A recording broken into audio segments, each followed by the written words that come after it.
Big Boss Malayalam season 6ന്റെ finale week ആയി കഴിഞ്ഞു. ഈ തവണത്തെ റീ എൻട്രികളെല്ലാം തന്നെ സ്പെഷ്യലാണ്.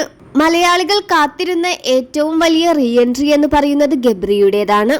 ഇന്ന് ബിഗ് ബോസ് ഹൗസിനകത്ത് 2 റീ എൻട്രികളാണുള്ളത്. അതിൽ ഒന്ന് ഗബ്രിയുടേതാണ്. ബിഗ് ബോസ് പ്രേക്ഷകരും ഗബ്രി ജാസ്മിൻ ആരാധകരും വളരെ ആവേശകരമായി തന്നെ കാത്തിരിക്കുകയാണ് ഗബ്രിയുടെ റീ എൻട്രിക്കായി.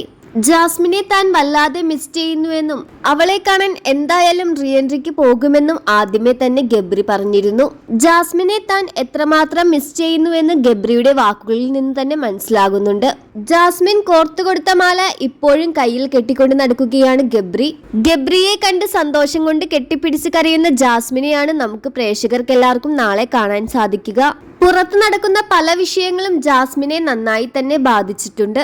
എങ്കിൽ അതിനെല്ലാം സപ്പോർട്ടാണ് ഗബ്രി. ഇരുവരും തമ്മിലുള്ള പ്രണയത്തിന്റെ ബാക്കി കാര്യങ്ങൾ ഗബ്രി വന്നതിന് ശേഷം അറിയാം.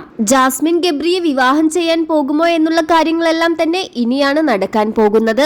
അഫ്സലും ഗബ്രിയെ വിളിച്ചത് കൊണ്ട് തന്നെ ഗബ്രിയുടെ റിയാക്ഷൻ എന്താണെന്ന് അറിയാനുള്ള കാത്തിരിപ്പിലാണ് പ്രേക്ഷകർ ഒന്നാകെ. ജാസ്മിന്റെ വിവാഹം മുടങ്ങിയതടക്കം എല്ലാ കാര്യങ്ങളും ഗബ്രി പറഞ്ഞു വേണം ഇനി ജാസ്മിൻ അറിയാൻ. ഇതിനെക്കുറിച്ചുള്ള പ്രേക്ഷകരുടെ അഭിപ്രായം എന്താണെന്ന് മടിക്കാതെ കമന്റ് ചെയ്യുക.